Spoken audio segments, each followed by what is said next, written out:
One. Hello, hello, hello, everyone. Welcome to today's show. We have our panel today.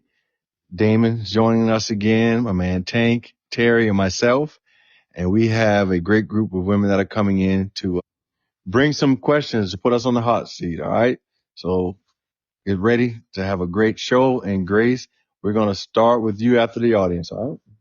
The floor is yours, Grace. Let's begin. Hello, hello. Good afternoon, everyone. So, my first question is for the men, and I would like to know why don't more men go to therapy to work out issues that they may or may not be aware of?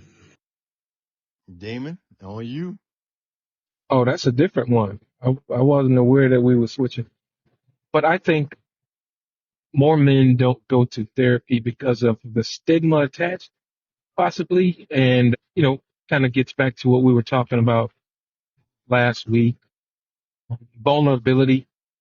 Sometimes men don't understand that or don't realize that they do need some therapy because raised.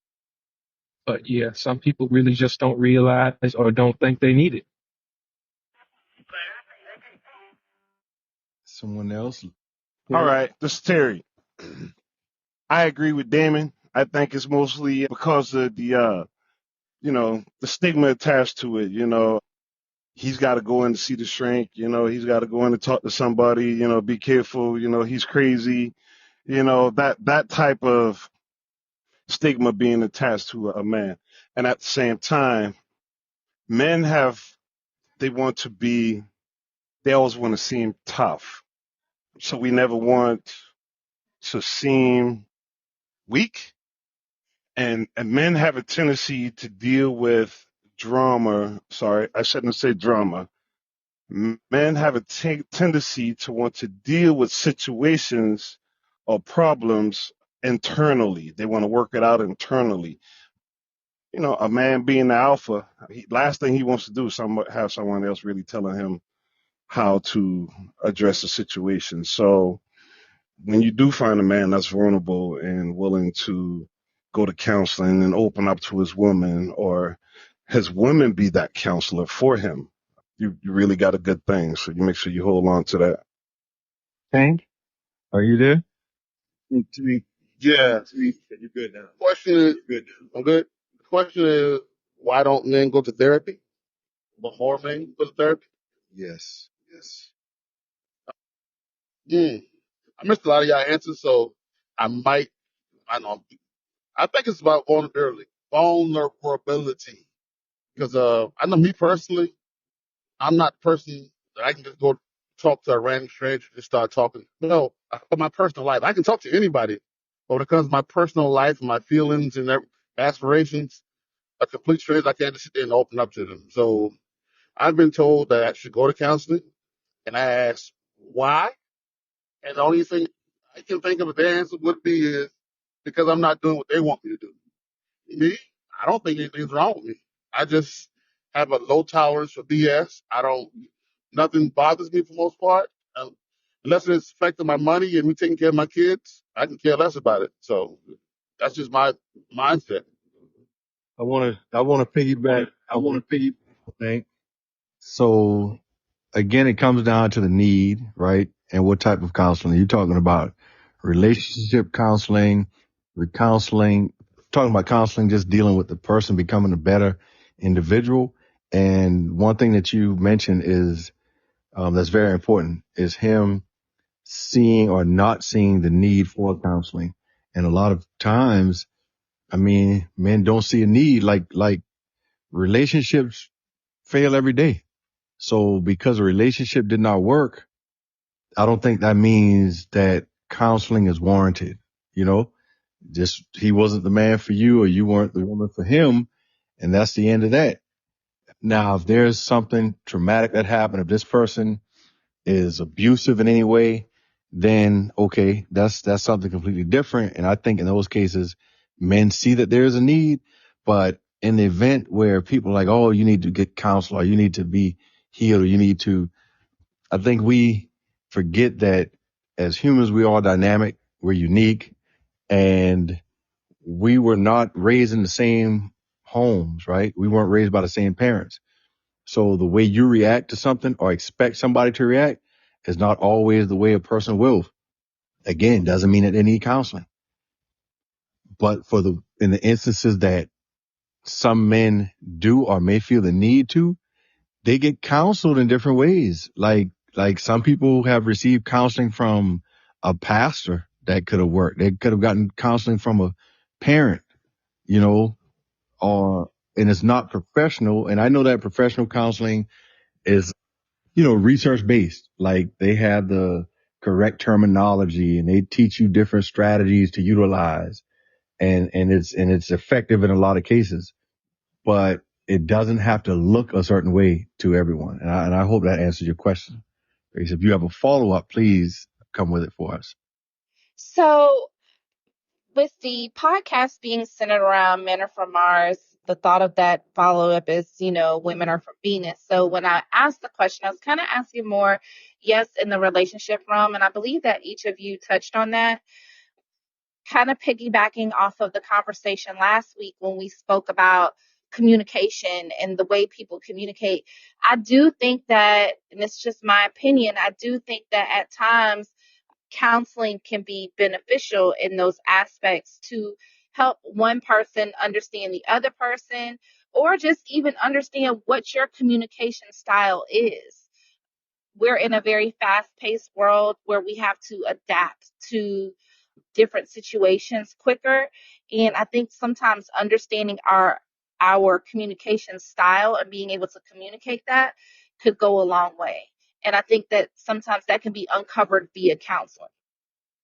Oh, does he need counseling or that could just be communicated with you two? Like let's quickly, what do you consider your love language or love language is? All of them. Love me every way possible. All of them. Okay. Now you see how easily that I was. like that answer. But you see how easily you communicated that? Does a man have to go to counseling to ask that or to find that out?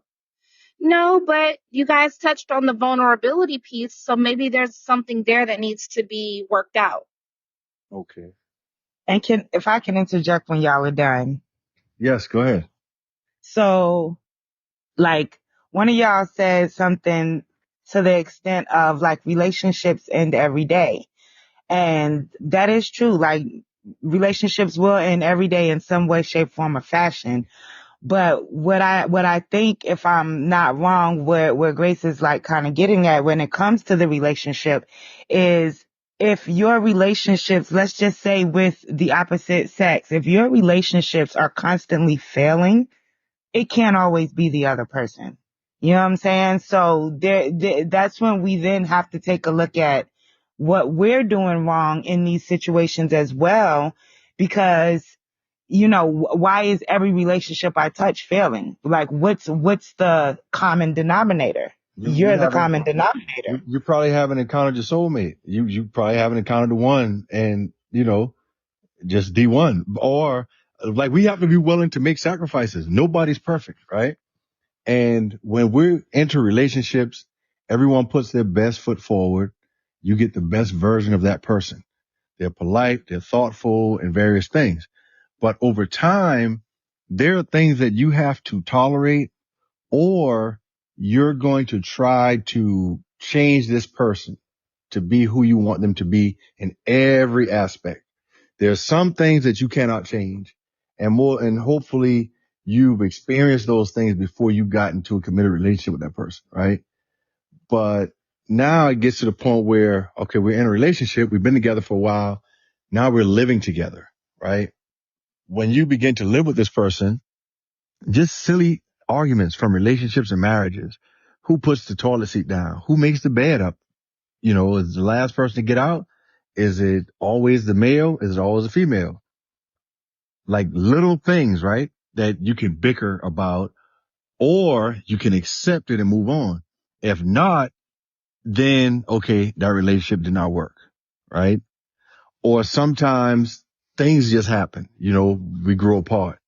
We discussed that briefly, through life and career changes. You get a new job, you get another degree, You get a new job. You're in a different space. Now you're surrounded by people that are now talking about things that you never discussed at home, right? It starts off innocent, but now you're realizing that, man, this person isn't growing or he isn't doing X, Y, Z. That relationship ends. Does that mean you needed counseling because you no longer saw him the way that you did? Or when you got together, you might have been a different person completely. Does that require counseling, or do we just accept that that relationship ended? Or, some people are habitual cheaters. Some people have a problem with commitments and they just aren't good at being in relationships. Some people don't want to be in a committed relationship, right? Some people want to have multiple friends and whatever benefits come along with that friendship, they're okay with it. That's just who they choose to be or who they are. And again, I'm not discrediting the need for counseling because in many instances that could be required. But I think in some cases it is what it is. Go ahead. Coach Sean. Yes. Hey, how y'all doing? So, Coach Sean, I have a question. Would you say that, a follow up to that, would you say that the need or want for counseling is subjective? Like many of the things that we encounter on a day to day basis, someone can't really tell another person what their need is. So that would kind of make it subjective. Can we really narrow down what That's what I causes said. or Yeah, we really someone need to needs have that? some, we need to categorize it. Like, what are the non-negotiables? Like, if this person is physically abusive, right? Okay, that's a non-negotiable, regardless of what that person needs counseling. You know what I'm saying? Something like that. But as far as just being in and out of relationships and the person that's suggesting the counseling, I'm going to go back to what Tank said. Who's benefiting from it? Are you really trying to make that person a better person when you're done with that relationship so that he can grow and be this ultimate person for someone else? Or is the need for counseling something that's going to benefit you and your wants, you know? And I just wanted us Can I to say something? think about that. Go ahead. Yeah, I just wanted to add to the conversation, and I think I understand what I think it was Grace is kind of saying. Sometimes, when you're in a relationship, it's you and the other person. And if you think you're right in the situation, the other person thinks they're right in the situation. Sometimes it takes an objective party to kind of let y'all know, kind of let you know, or kind of translate something that you might be misunderstanding because it's coming from the other person who has stake in it. Another thing I want to say, I've been fortunate to get some good training and been introduced to some good books. And ever since that, that training and reading and learning and understanding some things, introspection is something that I've learned to do a lot. And whenever I get into a disagreement with anybody, I go down a list of objective questions that I ask myself.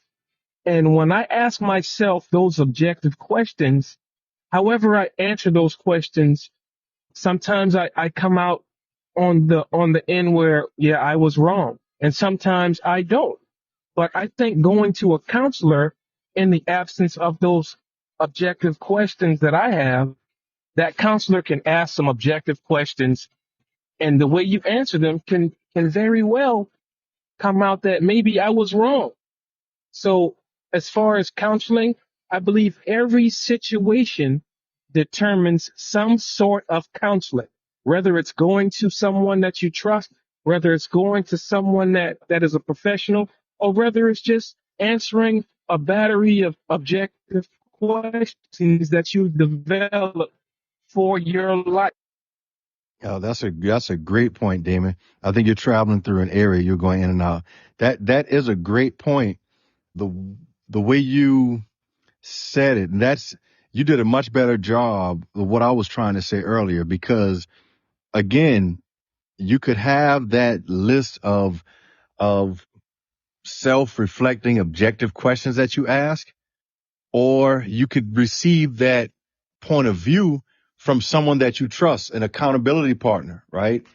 You could have that, and that could be considered counseling. You could have a parent, a pastor, a mentor to say, hey, did you do X, Y, Z? Have you considered this? And I think that all of that is considered a form of counseling. And when it comes to that type of counseling, to come back to the original question, I don't think anybody is like afraid of that type of counseling. Now, when it comes to paying somebody some money to go and sit on a sofa, all right, that's different. Go ahead, Deborah. Oh no, I was just, agreeing with Damon one, because what he said is exactly like what I meant when I was, when I had made my comment about really, like, if your relationships are failing continuously, taking that look, that introspective look back at yourself, and instead of, and getting whatever counselor, yeah, whoever, your pastor, your father, you know what I'm saying, whoever you can deem as someone who is wiser or more experienced than you, that you can get that insight from, or even if you can do it for yourself, but just knowing how to be introspective so that you're not just always projecting or thinking like, oh, all my relationships are failing. It's everybody else that's the problem and not me. And that's on both ends, not just men, but women too. So, are we ready for the next question? Tavon, you want to welcome everyone that we have? I see a few people came in. Yeah, I see JMWJSQMKU. Hey, how you doing? Thank you for joining us. I see that Tricky Nikki joined the room. Hi, how are you? Looks like Flo joined the room. Just thank you guys for joining us. Make sure you're putting your questions in the comments if you have questions for our male panelists so that they can come through and answer them and get the male perspective on your questions. And I'm trying to remember what Grace started off asking. The second question that I had, Yes. it was centered around, and Deborah helped me. I was asking the question of, what should a woman look for when she's dating a guy to know if she's being strung along? A lot of times we'll see women in these 2 to 3 year relationships and they're still girlfriend, or they're still just significant other, or they're still just in the dating phase. At our age, I'm assuming that we're all 30 plus. At, at what point do we just say, okay, hey, 3 years is a long time. Is he still playing the fields? What's going through a guy's mind? Because we also hear the flip side: when a man knows, and it doesn't take him long to know. All right, Damon. Koshana, are you starting or is Damon starting? Damon is going to start, and if Terry is still here, Terry said he would follow up. That was the Okay. question. It looks Initially, she said after, dating 8 years or however long, like when should a woman like give up? Or I'll let Damon go ahead on that one, Damon, if he's available. Terry, do you want to take that one on? good. Bye bye. Yeah, I'll take that one on, Cole. First things first. When a man meets a woman, he pretty much knows immediately what he has. So if he's going to take 2 or 3 years to actually propose to you or to make an effort to move forward in a relationship, there has to be something stopping him. 9 times out of 10, maybe you're not the one. He'll make an effort. He will make a strong effort. And just the way he treats you, he's going to make every effort to make sure that you know that you're special to him. He's willing to spend that time with you. He's going to sacrifice for you. If he's not willing to sacrifice for you 9 times out of 10, he is not that man for you either. So don't spend 4 or 5 years trying to figure it out. And he pretty much knows immediately, right away. Next one. How you doing? This is Damon. How am I supposed to go next? Yes, sir. Go ahead. Okay, so I don't think it's a time frame on that because you see people date for years and you see people date for months and even weeks. But I think for myself, it's some stages, right? Depends on some stages in a relationship. First and foremost, I'm making an assumption. I'm making an assumption that both parties have agreed that they are dating for marriage. Okay. But once you go through some stages and you like meeting the parents or meeting the kids or living together or kind of doing things together. Okay. If you're doing things together, you making purchases together, that can be a sign that there's some future going on. But if you're not making business moves together, you're not kind of merging your lives or doing some things with the thought of the other person involved or included in your future, just listen to the way that they talk. Listen to the things that a man says. And if you're not included in those things, then that should be a sign, right? And everybody don't recognize signs, but you're here to ask the question, and this is my answer that I'm giving you. Listen to what he says, watch how he moves, and if his future is not inclusive of you, then you need to start asking yourself some questions. Thank, thank you, Dana. So, Sean, Yeah. So I can kind of piggyback on what the guys were saying. And I've been in long-term relationships. Like I've dated for several years and I did not want to marry the person. I think I used every excuse in the book. Well, I didn't really say every, I had a great excuse. For 10 years out of high school, my dad was in prison. So I rolled that excuse. I kept saying I can't get married without my dad being here. So I dated and dated and dated. And which, I would like for him to have been there, but he would have understood had he missed it. But I used that, and I cannot put a time frame because like Terry said, when you know, right? And it's different for different men. It's like what you're looking for in a relationship. And for me, one of the most important things is like loyalty, right? Loyalty. If this is someone that I know will have my back, will be loyal to me because I like to be loyal to the person that I'm with. Like you can count on me. You can depend on me. I got your back. I'm going to go 100%, but I want that reciprocated. So once I see that loyalty, and sometimes you can't just tell me that you're loyal. You have to show me. So sometimes, we have to face certain challenges, right? Unpredicted challenges. And when we're put in those positions and I see how you react, I'll be like, you know what, man, you showed me that you're really the one, or you got my back and you're the one for me. And again, this is anecdotal, so I can't say this will work for all men, but you have to see people in different seasons, right? Like a person could seem like they're the perfect one for you, and then your dad gets sick and this person is not cool, or they aren't prepared to be a caregiver, or they don't want you to dedicate all of your time being a caregiver. Like just different things that could come about. And until you've experienced a lot of things, you really don't know that this person is or is not the one, because all you're looking at in the beginning of a relationship are surface level things, their physical appearance, what it's like when y'all doing grown folk stuff, and what else? Your income, if they can dress, little things like that.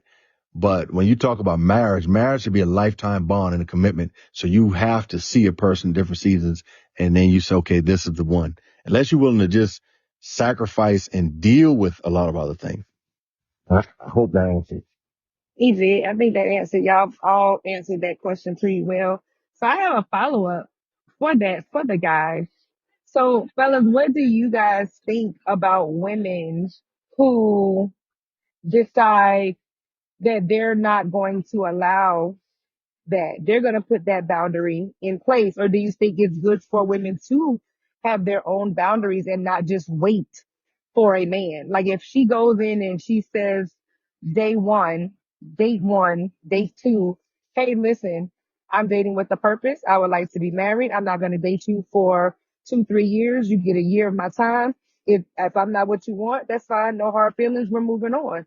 So do you think sometimes women just allow these things to be prolonged just for the sake of having that man there? No, some women really want to be married. Now, if you tell me I got a year to make up my mind, then immediately that's going to be a turn off for me because, like I said, you can't put a time frame on it. And like Hoshan says, you got to see all of the seasons. So seeing all of the seasons might take 2 years. It might take 3. But if I only see you when it's Sunday for a year and I ain't never seen Monday when, when things are kind of rough and to see how you handled it, then I might not know if you are suited to be my wife. So a time frame, that's kind of rough on me. So yeah, no time frame. Koshan, or I think Terry might have dropped off. Koshan, what you think? I agree with Damon, man. The time frame is crazy to me, man. That's fake. And that's just so conditional. So if you give me a time frame, that's telling me how long you plan to fake. If you're saying you want to be married this time, that time, and I know someone that was like that. They wanted to be married by 30 before they turned 30. They always said that they wanted to be married before the age of 30. And they did that. They got married at the age of 30.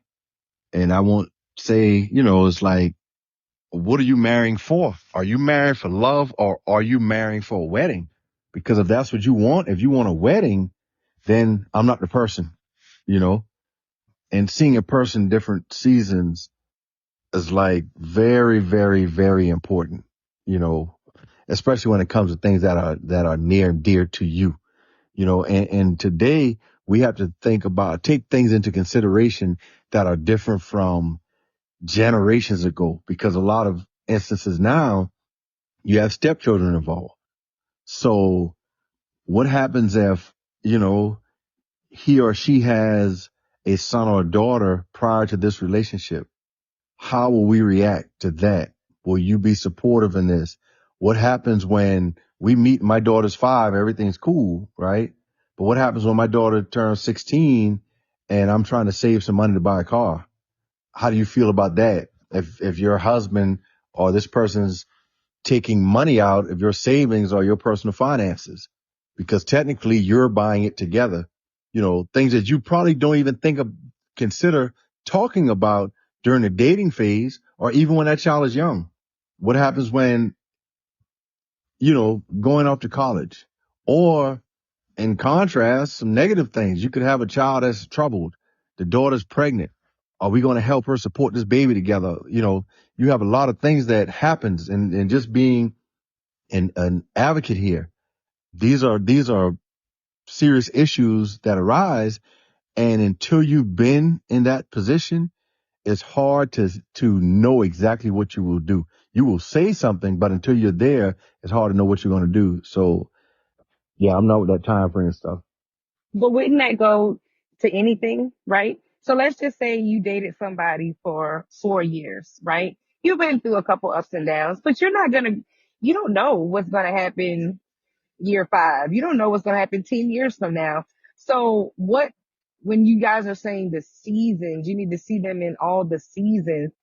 Well, should a person have to wait 5, 6, 8 years for those seasons to be fulfilled? By year 2, 3, or whatever, would you not be able to see the characteristics of them that you would know, hey, listen, even if it gets hard, she's gonna be here, or we'll be able to work through that? Or like what Koshan was just saying, are you not having the right conversations early on That is so that it. you can get some of that information out? Because, instead of having conversations about, superficial things, maybe more early on in relationships, you need to have financial conversations. You need to have what if conversations so that you're not wasting those 2 to 3 years waiting to see what that person is going to do in that season when you kind of could have already got a feel for that year one. You're correct. And that is what I'm getting at. That is why it's so important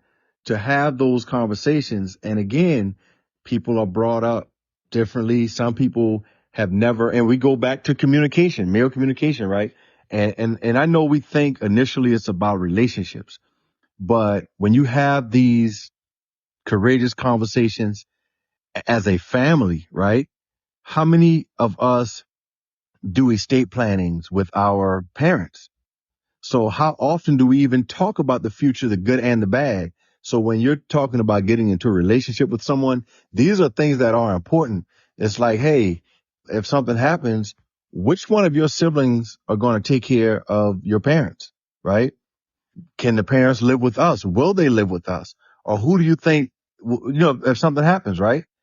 And until you're put in a situation, you really don't know 100%, but at least you have a baseline to say, hey, we discussed this. These are the things that we said. And I think that is very, very important. But as far as dating for multiple years, and it's not funny. It's funny to a lot of guys, right? But rarely do you hear men say, oh, I can't wait until I get married. I can't wait until I have this wedding.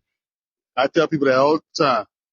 Yeah, men rarely say that. So the whole marriage part, I wouldn't say it's not beneficial to men because having been married, I can honestly say that the relationship changed because some women really look at, like, they change, like, hey, I got a husband now. What do you want to eat, baby? They treat you differently when you're married versus dating, and they can treat you really well dating. They should. Right. So it is beneficial to men to have a wife and to be married. But until they've experienced it, a lot of times, a lot of men don't see the benefits of marriage. And when you're dating with benefits, hey, what's the purpose now? I'm saving $20,000-$30,000 from a wedding.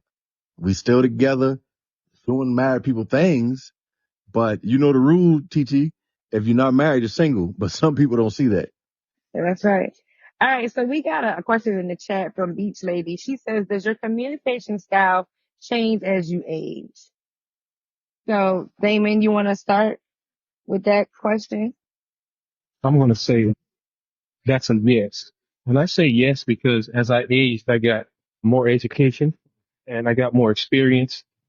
So absolutely, the way I communicate now versus my first marriage, the way I communicate to my kids now that I'm a little bit older, a little more patient, I'm not necessarily racing to make ends meet, not trying to really figure out who I am and what I like. Now I got some experience now, so the way I communicate absolutely is different. All right. Thank you, Damon. Koshan, what you say? I'll let Tank go. Tank, what do you think? He's here. We just can't see him. Can y'all hear me? Yes, loud and clear. Oh, it's good. I'm outside messing with this car. I'm probably the youngest male on this panel. So probably, yeah, in my 20s, probably 20s, 30s, I probably fuss, yell, do all that. But now in my 40s, I'm not going to argue with you. So if we can't talk about it, ain't no conversation to be had. So I would have to say, yeah, as we age and mature, the way we communicate changes. Koshan? Yes, I definitely agree. Experiences change us, and my communication is different. I think having a really, really close relationship with my father helped with communicating. I think I had a cheat sheet when it came to that. But one thing that he always preached to me, and I didn't always practice it, was about honesty and being honest. Because he was like, son, man, once you start lying, you got to remember so many lies, what you tell the women, just be honest, right? And Amen. so I learned that, and it works. And just not with relationships, just with people in general. And I'm more intentional now. I had to practice and learn to be an active listener That's very beneficial. It strengthens relationships with people in general, right? My kids appreciate when I remember things. My coworkers appreciate when I remember things. It's like, so you have to be an intentional listener. And I didn't know that years ago. I also learned to practice and know when and when not to provide information, right? Some people get offended when you provide unsolicited information. Others appreciate it. So you have to learn to gauge things. And again, like Damon said, I've gotten Tank a lot more patient with people in general. And I'm, when it comes to, I hate to sound sexist. I'm not arguing with women. I'll let you state your piece, say whatever you have to say. But I mean, if we win, we can't win. So, I mean, what's the purpose of that part? So yeah, the communication is definitely different. And the older I get, is everything that I say, it has to be intentional and focused. Someone has a follow-up question. TT, you got that? Yes. If your communication style changes, would you need a different type of partner to match your needs? Mm, Damon. Yes. So maybe my communication changed along with her. My communication it changes gradually, right? Should be gradually over time. And maybe that means sometimes we got to sit and talk about, hey, when I ask you, if you want anything and you say no, but you really mean yes, right? That's me knowing my wife, right?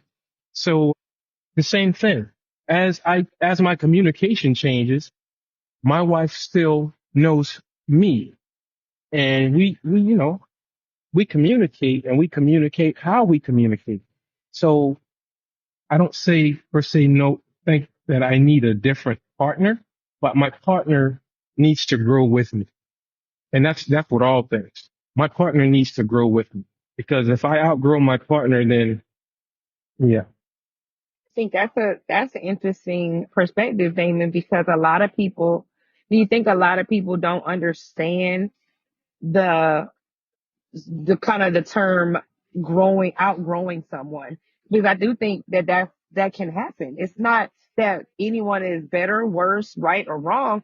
It's just like you said, if you're not growing together, you're eventually going to grow apart or grow out. that's correct. So when Coach Sean mentioned earlier, you're in, you get a promotion or you start a new job and you're in a different circle, that's important to bring your wife along too, or your spouse. Now, if you're the only one being fed this, y'all gonna grow apart. The family that prays together stays together. That don't necessarily mean I'm holding your hand, we kneeling down on the bed together praying, and it don't mean we got to go to church together. But it does mean we have to listen to the same messages. We have to get the same conversation. We have to grow together.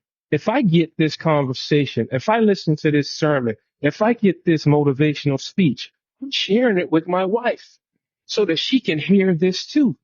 And so when I start moving differently, she recognizes why I'm doing it. That's growing together. But when I send you a motivational video or something I heard online, or a message that I heard in church, or even something my uncle said to me that I thought was pretty interesting, if I don't share that with her and I keep it to myself, then we're going to grow apart. And a lot of people go to work and don't bring their wives to work because they got a work girlfriend over there, right? Same with the wives. But you listening the same conversation every day. You ain't feeding it back. You're gonna grow apart. Yeah, I totally agree with that. It definitely you have to be on the same page and be doing and learning the same things together. We had another follow up to that asks, how do you ensure you're growing together? I think Damon kind of touched on that, but Crank and Sean, y'all can kind of elaborate on that as well. I don't know what Tank is doing right now. So I agree. Like, if the style changes, right, you don't need a different partner. to match my need, right? Unless, I mean, I don't see like, because we're growing. And when I talk about the style changing, I've grown patient. So if someone does not appreciate a more patient person, someone that is trying to become a more intentional communicator or being very clear with my communication, I don't think I need a new partner for that, because growing happens, and yes, you can grow apart, because some people find comfort, right, in certain things. And if that's your comfort zone, or your area, and you want to stay there, and that person is evolving or changing, then of course you will grow apart. But I don't think that because our communication method or style changes, we have to change partners, because in most cases, we grow together. You start off dating young, you're in college, in your 20s or whatever. You're a different person than when you're in your 30s. You're a completely different person when you're in your 40s, and with children or older children. You're different when you're in your 50s with grandchildren. I mean, we're constantly evolving, and hopefully if we're experiencing these life altering events together, we'll both change together. Jessica had another question. She said, is it your responsibility to make sure the other person is growing? Now, I don't want to cut Damon off. Damon? Could you please repeat that question? Yes, sir. She said, is it your responsibility to make sure the other person is growing? Right. Yes. See, I understand. I think that is important to both of us, to make sure that the things that she is learning and growing, that she shares with me, and the things that I'm learning and growing is being shared with her. That's just like you in a text group with a bunch of girlfriends. When you got some information, you share that with your girlfriends. That way, when y'all go out or the next conversation y'all have, it's a continuity. It's a continuum of living. So it's the same thing with a relationship of the opposite sex. When I see something, I'm going to share it with you, so that along the way, it's a continuum. And it is very much the responsibility of myself to make sure she grows along with me, and it's her responsibility to make sure I grow with her. Great point. Great point. Hmm? Is Tank here with us? Yeah. Tavon, could you repeat that question, please? Yes. The question was, is it your responsibility to make sure the other person is growing? I think it's a responsibility of both parties. It's mainly theirs, but it's my job to assist in the growth and vice versa. Because if one person's growing, the other one isn't. One's growing, one's going the other way. The relationship will eventually fail. So I think the responsibility of both parties, not just one. Well, I'm going to chime in, and I don't like the question. Jessica, is it your responsibility to make sure the other person is growing? I would like some clarification, please, Jessica, on growing, because we talked about changing, and is change always considered to be growth? So I would like a little clarification on that with the growing part, because I'm reading what Tamara said. While growing together, your communication should remain in sync. And when you're growing apart, when you're off sync, arguments occur regularly, start to communicate easy with someone else, and your partner should be your safe space. And I'm trying to tie that into is it your responsibility to make sure the other person is growing? Because I want to define what growth is, and just based on what we've discussed in other episodes and the perspective of a lot of our guests, the growth, I don't think is clearly defined, right? Because we talked about changing and our communication styles changing, evolving, right? Because sometimes things change. In this case, we've all talked about things changing in a positive way. I don't think that that's always the case, that It's always positive. So it's change, always considered growth. Jessica, you said education, finances, emotional well-being, all things growth. Okay. So with that, I think it is a responsibility is a hard word, but for the sake of this, I will agree and say it's kind of your responsibility. Yeah, it is very relative, Damon. So when you think about education, formal education is one thing, and informal education and, could still be considered growth. Like if I am an educator and I go out and acquire my PhD, I don't think that my spouse or significant other should have to match that level or even try to attain that unless it's going to be beneficial to them in their profession. Like my wife was a photographer. That time and resource would be better used if she took some photography courses. You know what I'm saying? Lighting courses, things that could be beneficial to them.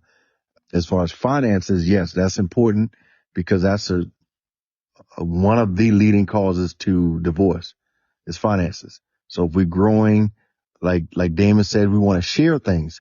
Hey, this is a nice saving plan we should try, right? Let's work on this. Let's discuss this. Let's do that. Emotional well-being, I think that's very important, and that should be a group effort. The emotional well-being, it should be done collectively and communicated.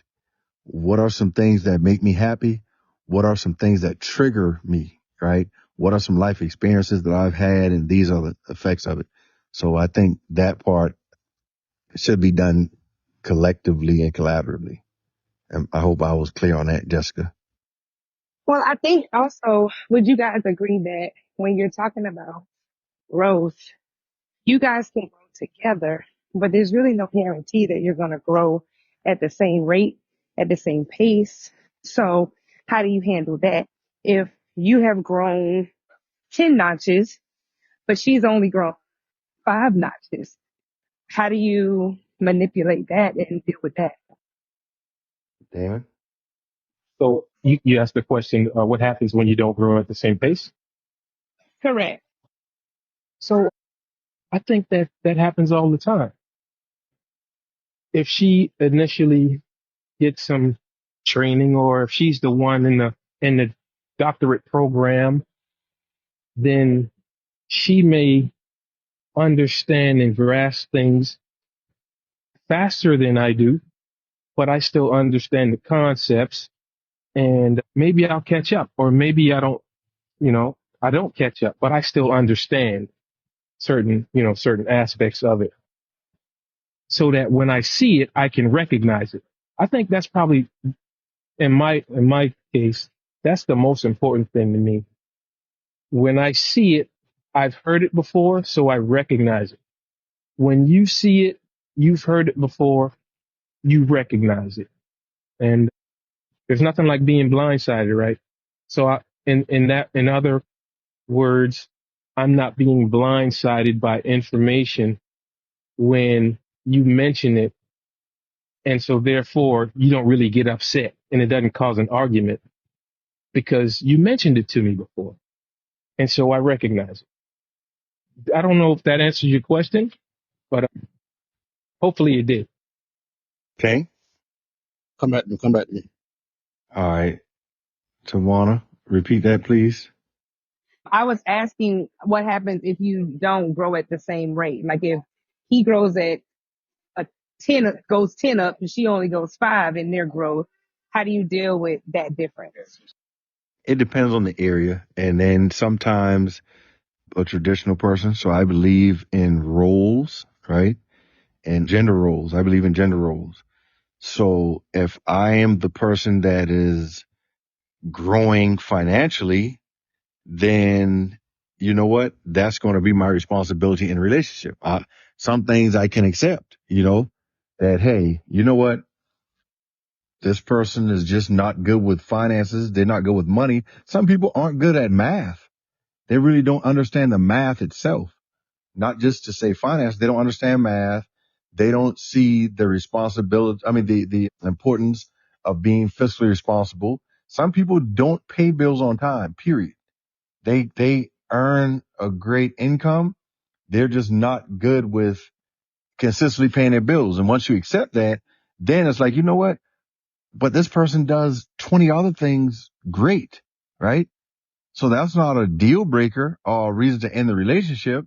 They aren't getting to where I want them to be, but I will handle the finances. You know, hey, you make your money, you have that. All I ask you to do is X, Y, Z, or you know what? I can handle the bills. All that extra stuff that you like to do, that's on you. And if you have a credit card that's overdue or some past due bills, personally, that's on you, right? That probably wouldn't be a deal breaker for me. But when it comes to certain things that might affect the children, like we're like, you know what, we need to work on our communication, right? We don't need to be cussing and yelling and doing things around the kids. They're no longer babies. They're growing. They're starting to model what they see. And we don't want our kids going to school cussing and carrying on. Then I think something like that would require a more proactive approach on getting us both up to par when it comes to certain things, you know, in that area.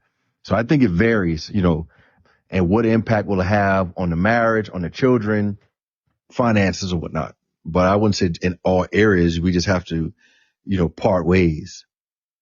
I hope I answered that question. And no two people grow at the same rate. Love and support is needed between both people to help the relationship progress as a whole. I agree, Kimberly. And thank you for your insight.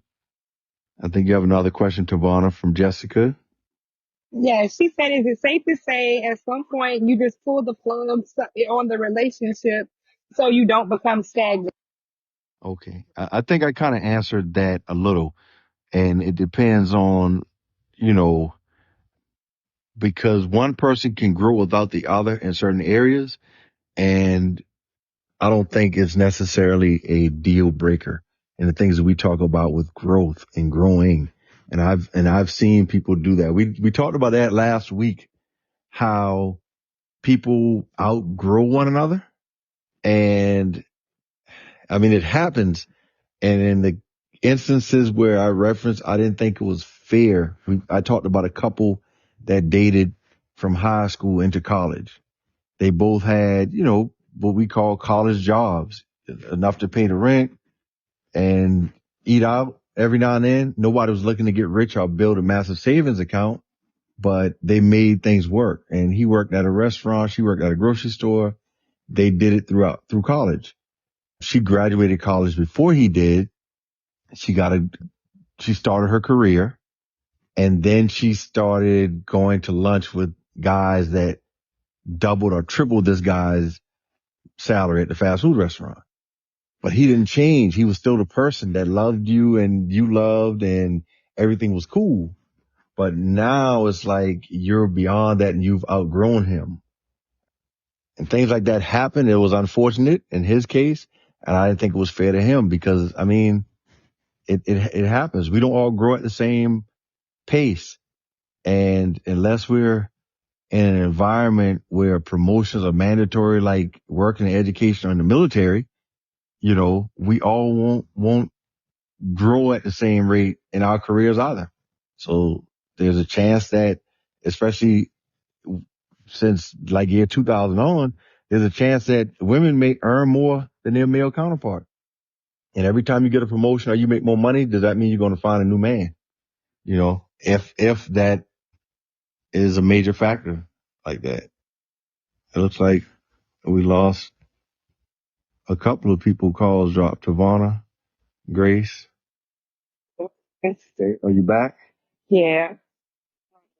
Okay, so I'm going to switch it up a little bit and I'm going to ask a controversial question because that's what I do. How much has the social media aesthetic on that your Instagram baddies or whatever play in men's expectation of what a woman should look like or how he so a lot of feedback, None. sorry. None. Thanks and none. We need to cut you off. None.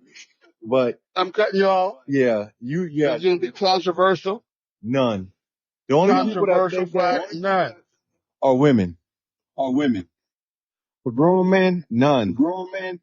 Okay, thank you. You see, we got Chief Mitchell right there.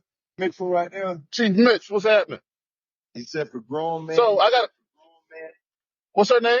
Who asked the question? What's her name? That was Grace. Grace. Grace. Let me counter your question. Sure. You ready? Go for it. Women that get BBLs and all this other stuff, are they getting it for men or are they getting it for other women? I don't know. I would never. I don't know.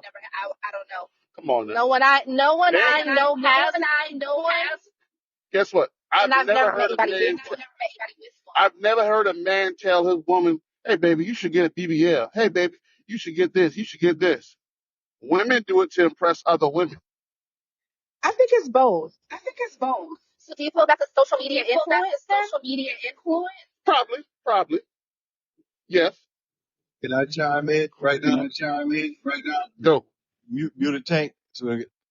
Yeah, Damon, her question talks about this whole social media, these Instagram models and all this other stuff, and does that affect men's perspective? It absolute zero, none.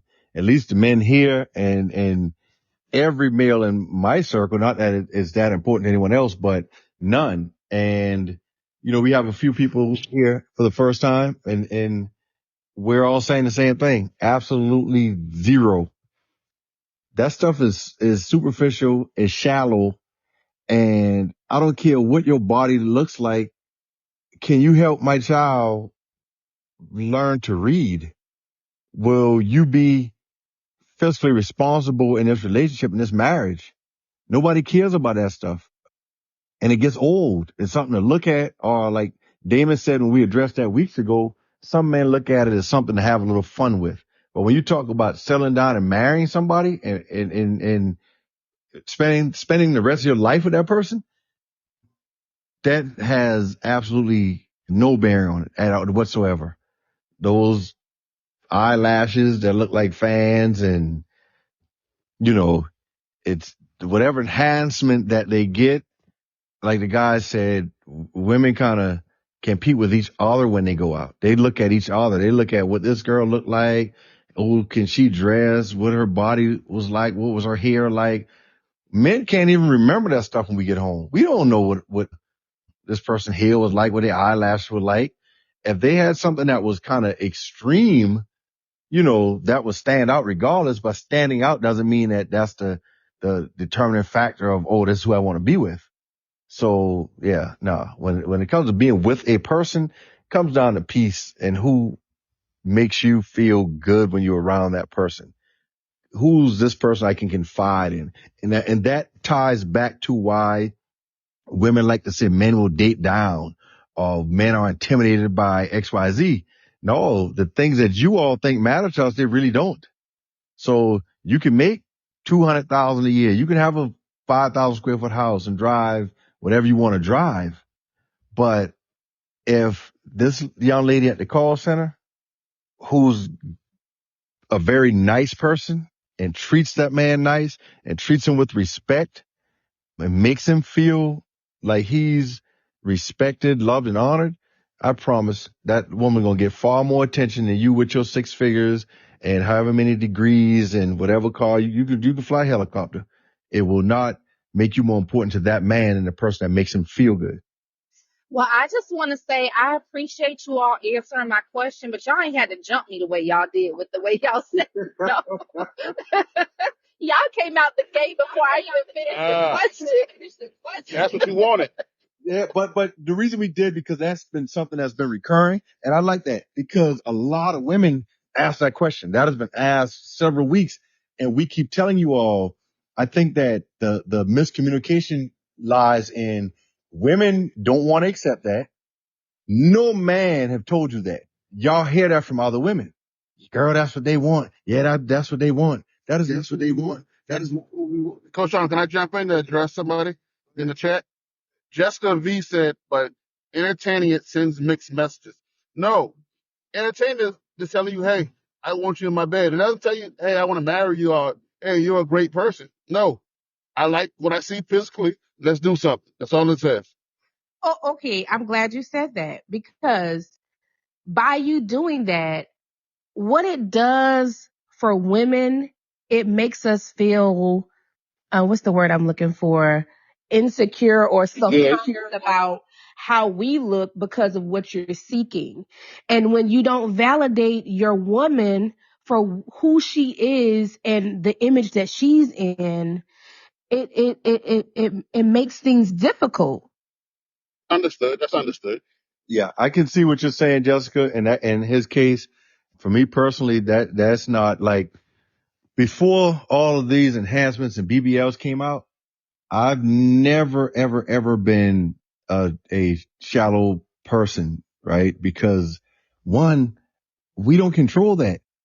So I've never put a lot of stock into that. I've always like to get to know the person and like the individual.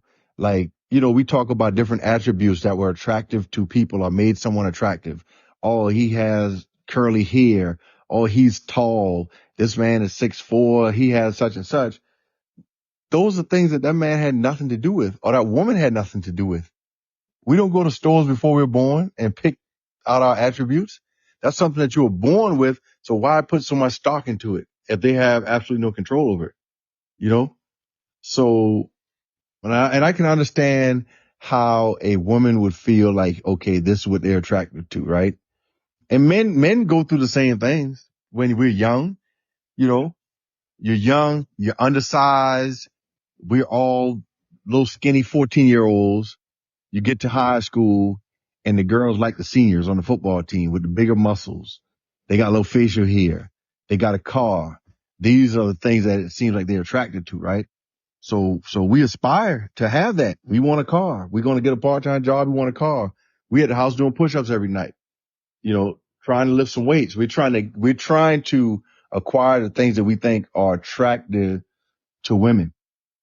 So it's good that you're saying that, but what women would like to hear more often is being validated for what we look like in the physical. I'm okay because I don't mind my muffin top flip back and I don't mind my little pancake. But I'm just saying some people don't feel comfortable comfortable with their muffin yet. You know what I'm saying? But making her feel special and saying she's beautiful and holding her and giving that, sensitive touch. That's something that women want to see and hear. Well, Jessica, do you think that she needs to start that for herself? If she's not comfortable and she's not going to exude that sexuality and that sensuality because she's uncomfortable, how is he supposed to do Yeah, the issue does lie with her to some degree, but you know, we all are here to help one another to push forward. Just like in regular relationships, man, woman relationship, woman, man, whatever you choose to do. We're supposed to lift the other person up. We're supposed to support them mentally, not just financially and physically. We have to cater to their mental needs too. And some people fall short in that area where they need a little extra push. They need a little validation. That's some people's love language. They need to be affirmed. And they can work together even if they have to go to counseling to help them with that. Or if, hey, well, baby, let's go to the gym together. Let's work out together. If you feel self-conscious about this, or let's go shopping for clothes that make your muffin top look cute, We all need that. And again, that comes down to what we talked about, the communicating your love language, right? So affirmation is clearly a love language by a lot of women. And I had to learn that too, how important it was. But again, sometimes it was like, man, you act like you got it all together, like your self-esteem is where it needs to be. But at the end of the day, you get broken down when you aren't told certain things, or like you said, you had a baby and now this little, what y'all call it, the muffin top came about, or the baby pouch came about, and you need the man to tell you that you're still beautiful, or things like that happens. And I think that a man should affirm, but sometimes it gets tiring, right? And it's like, you act like you got it together and you don't need that, but deep down inside you do. So why not just communicate it if that's what you want? Jessica, that was for you. Well, I'm going to say this. Women, especially black women, indigenous Okay. people, colored folks, whatever you want to call it, we have been forced into this dominant position. And we've been forced into a position that makes us have to stand firm and be strong and put on that face.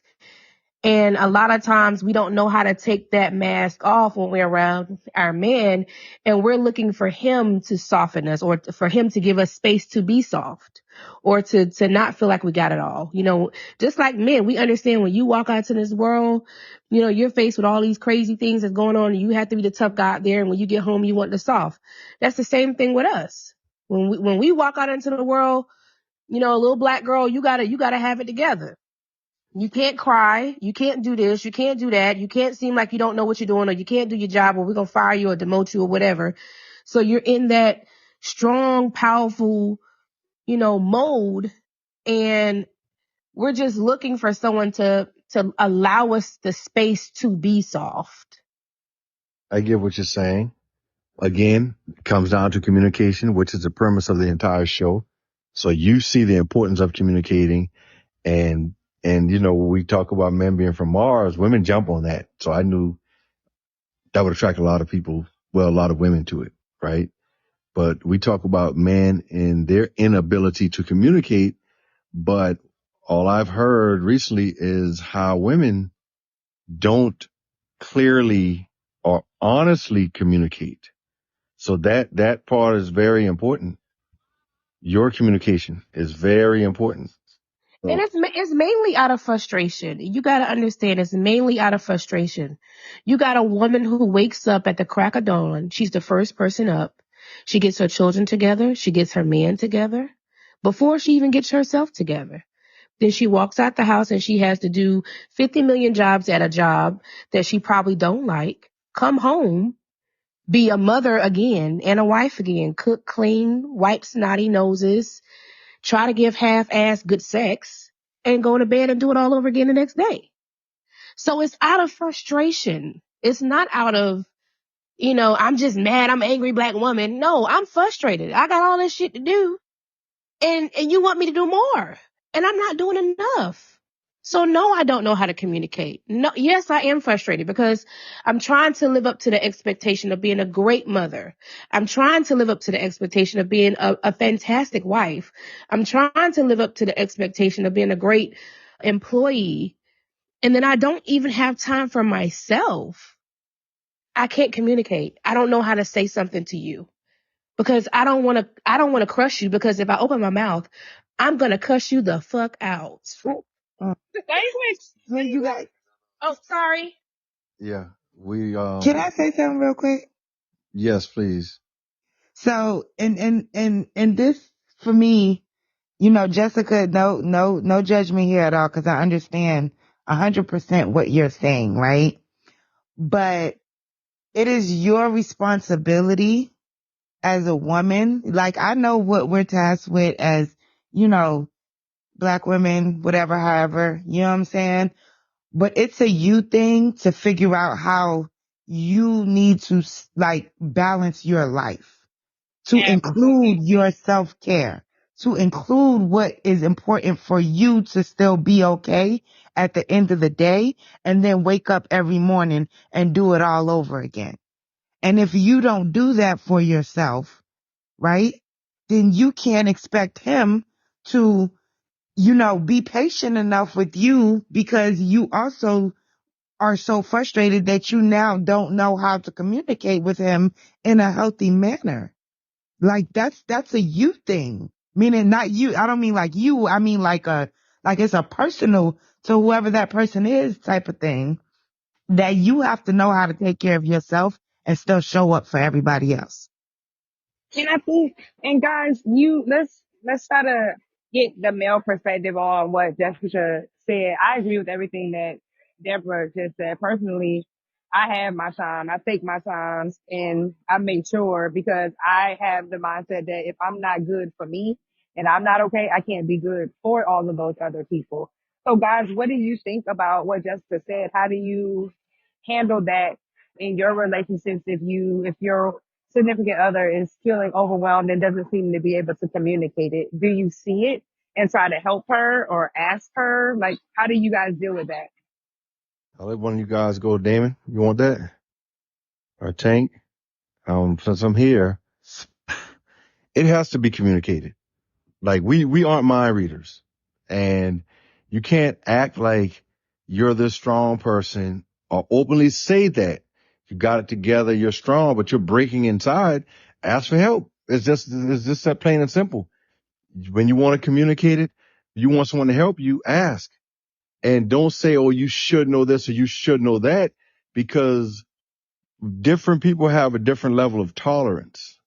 So what breaks you down, remember, the first woman that we've seen do life is our mother, right? So again, all of these conversations are so important. And I think that I had to come to a realization, understand that a lot of these women aren't my mom. You know, I watched my mom do a lot of things, and it wore on her as well, but that was the model that I saw. And I felt like, okay, I watched my mom. Like, my mom never went to Jamaica. My mom never did a lot of things because her kids were her priority, right? And I hear a lot of women now talk about, oh, you only live once and you got to live your life. You can't do X, Y, Z, blah, blah, blah. If you need to do that, say that, right?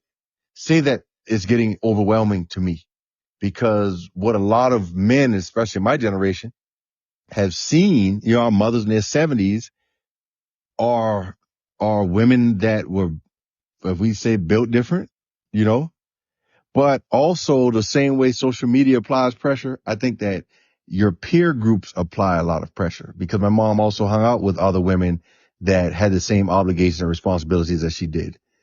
And I think it's harder for you all when you work and you feel like, well, they're going on trips. I deserve one too. They're doing this. I deserve that too. Right. And we deal with the credit card debt later. We deal with these other things later, but it all comes back to communication. If life is getting to you and it's getting to the point where you feel like you're being beat down or worn out and you need a break, communicate that. Hey, baby, this is hard. Like, can you at least help me? Can you on Thursdays get the kids? Can you just do that for me? Can I get one day off where I don't have to worry about anything? I don't care if it's takeout.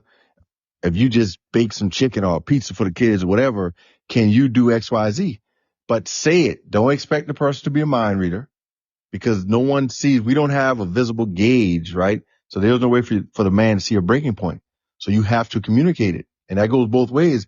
Men, when you're getting to a point, you have to communicate as well. And hopefully that'll help you out, Jessica, and anyone else that's listening. When you get to that point, please communicate it. All right. Absolutely. Damon, you have a take on that? Yeah, I agree with Coach Sean, and I totally understand. I I got a 4-year-old daughter, and I see my wife, what she does on a daily basis, but I still want what I want, right? I still got my needs and all of that. But like Coach Sean said, just communicate, because a lot of times we're thinking about what we got going on. We running outside the house trying to, bring home the bacon, and we think, we come home and do what daddy did.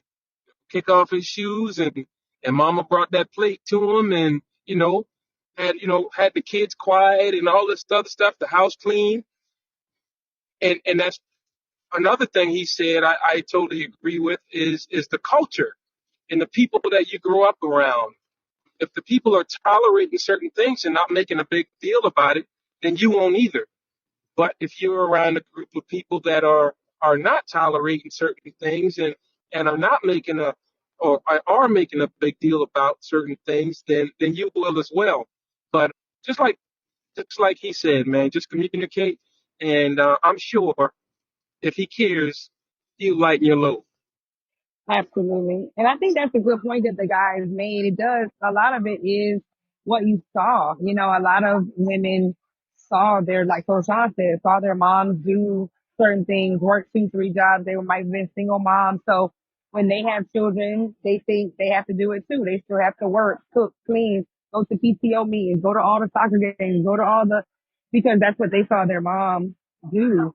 And sometimes you just have to be, I think sometimes with women, we have to be okay with putting ourselves first sometimes. And I think culturally, we're taught not to do that. And so you have to get to a point where you understand that your self care is not selfish. I'm trying to see if we have another question. I know Jessica said if it were that easy, it is. It seems like it's hard, but it is. It's easy to say. You just have to say it. Like the guy said, they can't read your mind. I know it might seem like, oh, well, they should just know. Yeah, they're not really paying attention, and not in a bad way. But like Damon said, they're going out, they're working, they're taking care of X, Y, Z too. Those people are doing a lot, so he might not see it. You made a great point. It's easy to overlook those things, and it's definitely not common sense because you have to know how that person was brought up, right? And that also goes both ways. Like I knew when I met my father-in-law, just giving an example, and this guy worked on a job 47 years with perfect attendance. 47 years, perfect attendance. And he was able to do everything. Anything that went on or went wrong, people called on him. I mean, when I say anything, I'm talking about issue with a car. He's fixing tractors. He's like everybody. Old folks at the church, they would call on him. Things involving something electrical, like everything. So I knew that that was the benchmark. That is what she expected when it came to being a man, right? So I can't complain about going to work in an air conditioned building dressed in a tie and blazer every day. But although it's a different type of fatigue, mental fatigue is real and it exists. And when you're working in an environment, when you have to deal with so many different people and wear different hats and different, but I had to communicate that. Like, hey, I'm not physically tired because when I get off, we need to hit the gym together. We need to ride our bikes together. We have to do something together because I'm mentally drained. I'm mentally fatigued. But you communicate it. You have to communicate it because no one knows what you're going through unless you and your spouse have the same job. They don't know what you're going through and what you're dealing with, and they don't know the actual impact it has on you until you say that. And it's simple. It is that simple. That was Ann, someone that said if it was that easy, but it really is that easy. And if you're in a relationship with someone, hopefully you're in a relationship with someone that you can communicate with openly, honestly, and effectively. We have another question, Tavana. Someone typed something up for you. I see that Beach Lady said it may not be easy, but effective, good communication is so beneficial in relationships. I agree. I think we all agree. And it can be easy with practice and over time, effective communication can happen. If you start by writing something, if you start by allocating a certain day and time, like this is our time that we vent. This is our time that we discuss certain things. This is the time that we talk. You have to carve out that time to do those things and be open and honest when you do communicate because it's important. And a lack of communication causes a lot of problems. Yes. So Ann said good communication is key, but what do you do when it's communicated and still we're in the same place and repeating over and over? Please provide details, Ann. I need you to elaborate on that one. If you want to, you could tap one of the numbers to like give some clarification, or you can retype that because it said, what do you do when it's communicating and still we're in the same place and repeating it over and over and over. Or can you provide an example for clarification, please? I would need an example of an instance or something where something is communicated and nothing happens. While she's retyping that, I think I'm gonna take a stab at her question. I think that's a time when you need You the go, why, right? You need to ask why. your phone Do broke. I have to continue to communicate the same things if it's the same thing? Okay, if that's what you're referring, is that what you're referring to, Ann? Like you've tried to communicate it and nothing changed, nothing happened. I'm assuming that's what I would she. assume that's what she meant. Let's say like a behavior that's happening, like, maybe when we get to arguing, you call me out my name. You know what I'm saying? And that's something that I'm trying to communicate to you and, you know what I'm saying, let you know that I don't agree with that. You get what I'm saying? You're not violent or anything, but you also, are being disrespectful by maybe calling me out my name. Right. Like, you Okay. get what I'm saying? But I've communicated this multiple times, yet you're not doing anything to change the behavior. That's a situation where I think some other form of intervention would be required. Some again, that counseling, self-reflection, Yeah. and yeah, something like that. But let's take it to something easier like consistency, right? Hmm. Let's do that. Let's leave like abusive, like, cause that's emotional abuse, all that type of stuff. So let's leave the abuse out of it. Let's go with consistency. So you're not being really consistent in this relationship the way you should, yet you're telling me you want to be in this relationship and we're communicating that back and forth, but yet nothing is changing with your consistency. Mm. Yeah, that's the time. That's the time to sit down and ask why. Yeah. And if you can't do it just the two of you, then that's the time to seek a mediator or someone else with an objective opinion. Correct. I agree with that. To say, hey, man, and someone that you both trust, someone that will not appear to be biased in a sense. That happens a lot. It's like, okay, let's ask XYZ, but that person is your cousin, or his sister. Like Damon said, it's important to have someone that could have an objective opinion on this. And you try your best to resolve that. Let them know how important it is to you that they stop with that behavior. And hopefully it's nothing that you previously allowed. And sometimes when men start doing that, there's something underlying. Does he think that you've cheated on him? Has he lost trust in you in a relationship? Like whatever it is no excuse, but I like to do a root cause analysis. Let's see, get to the root of this and what is bringing this on if it's new behavior. But Right. that's a good point. That's a good point. So, You did so have. let me ask this just as a follow up. Uh-huh. So even if, even if it is like new behavior, right? But I'm communicating with you to let you know that this needs to, this is not something that, feels good in this relationship when it comes to me, your lack of consistency, right? Mhm. If it is something maybe that happened that made you start being inconsistent, instead of just getting inconsistent, why not communicate what that slight you may have felt was so that we can then address it and talk about it? Because maybe what you think happened didn't really happen. Or maybe how you think it happened wasn't how it was intended, or, whatever have you. Well, again, it ties back to communication and the purpose of, and the importance of communicating. I agree with that. I agree with that. That can happen. It's like you think that this occurred, you're angry, so you're snapping at the person and saying different things. That happens. But, you have to communicate it. You have to communicate, hey, why are you doing this? I've noticed a difference in how you're acting towards me. What's going on? You've acted this way, and I think you know what brought it about, right? It's like, hey, you've been acting this way since I went on my girls trip, or you've been acting this way since XYZ, Yeah. whatever it is. you know, and then you need to clarify, hey, I don't know what's gotten into you lately or what's going on, but we need to resolve this.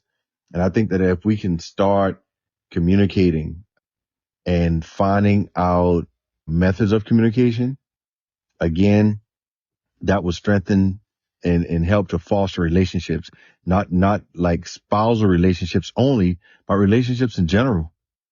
And something that is something to consider, a rhetorical question is, how do we view the relationships between our parents and ourselves? If our parents are alive, what is the relationship like with our children or with our siblings, right?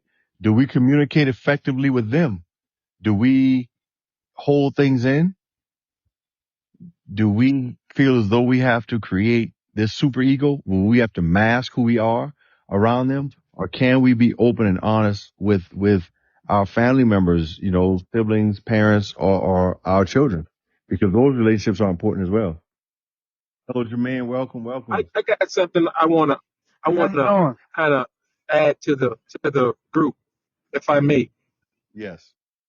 So sometimes we don't have the right opener to a conversation or a situation to get to, to ask a question to kind of get to know each other. I found that a good way to find some really good things out about your partner is playing games.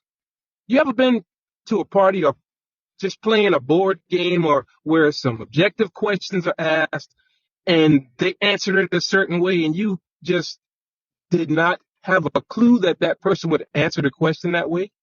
So that is a good way to kind of talk about things later. Or just, you can even Google some objective questions to ask on a date. And when you start asking questions and you really get to know a person and y'all can start a conversation and you really can kind of get to the why a person feels a certain way about something.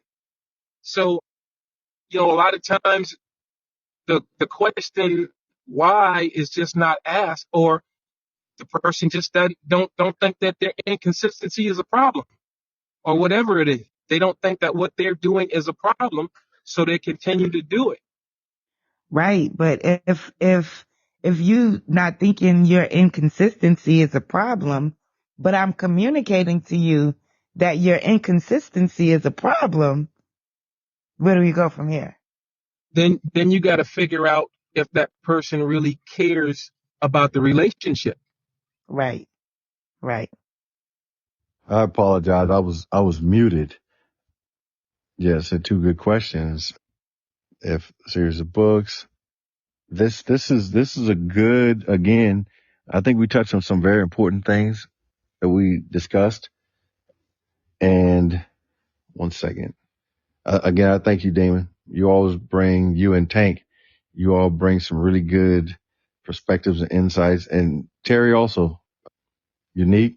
I think he kind of got occupied with us, and there's a very good perspective that you brought in. Let's see. I actually have a quick question. My cousin asked me to ask this because she wasn't able to join the live, but she wanted to like play it back and listen. But she did want to ask the question if you don't mind me asking it. Go ahead. What is it? As long as it's not inappropriate or, profanity or anything like that. I would never. All right. I understand the rules very well. So why is it that when men are unhappy in relationship, instead of communicating their unhappiness, they go out and cheat? Wrong. You're wrong. Being I'm asking, subjective. listen, I'm asking a question that I was asked. Tell your cousin she's wrong Okay. because that's not the first goal. I don't So think all men. if you haven't I don't think communicated all. that you're unhappy though, but then you start cheating, like where's the communication in that? Like Coach Sean said a couple episodes ago, and others said, it's not I'm cheating because I'm unhappy. I'm cheating because that's what I want to do. It has nothing. because happy people cheat. So don't play it on people cheating because they're unhappy in a relationship. Correct. Correct. Yeah. People that are happy, cheaters cheat. That's what cheat. It's not about my body isn't the right way or I don't have XYZ. You yours to get a lot of feedback. Yeah. So it's not about what you do, right? And your responsibility. Cheaters cheat. You know, I was young. Exactly. Yeah. If he's gonna cheat, if he's gonna cheat, he's gonna cheat. He's always gonna be a cheater. You just get the lack of communication just gave him an excuse. He's gonna do it anyway somehow. Correct. Eventually. Yeah. Men will cheat and be deeply in love with a person and cheat. And he could cheat with you. But as soon as he thinks that the person he loves is finding out or may know about it, he's going to cut everything off with you. It was just something to do. And he cheated. You right? Had nothing to do with that person. He loves that person. And I see a lot of women comment when a man posts a picture with his significant other. Oh, but he was just in my inbox. And that does not mean he does not love that person.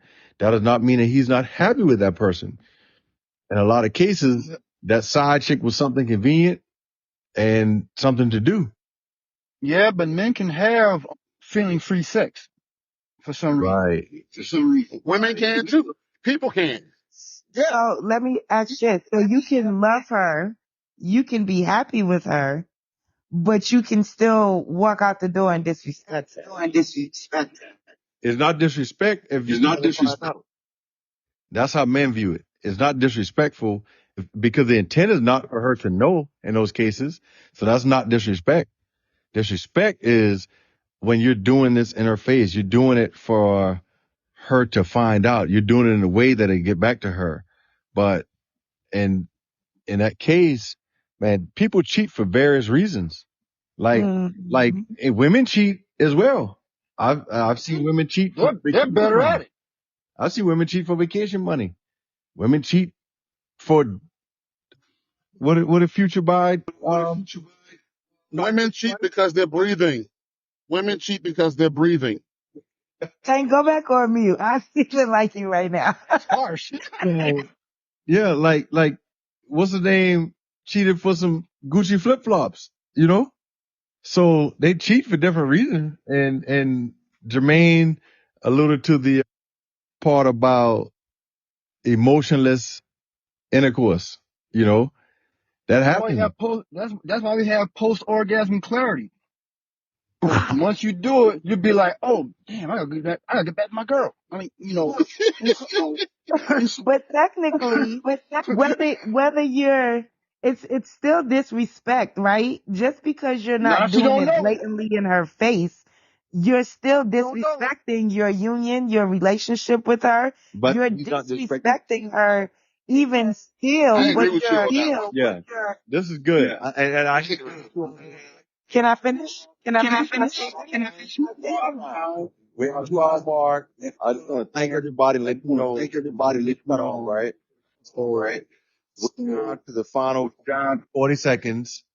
I want to thank our panelists. I want to thank our guests, our listeners. We love you. You're the most important thing to us in the world. And this will end in a couple of seconds. So I shared a link on a Facebook page we have called Men Are From Mars.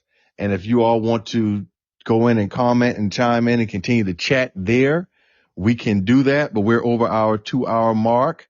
So you can put what you want to say here. Again, I shared a link to the Facebook page. I'm going to share it again. You can click there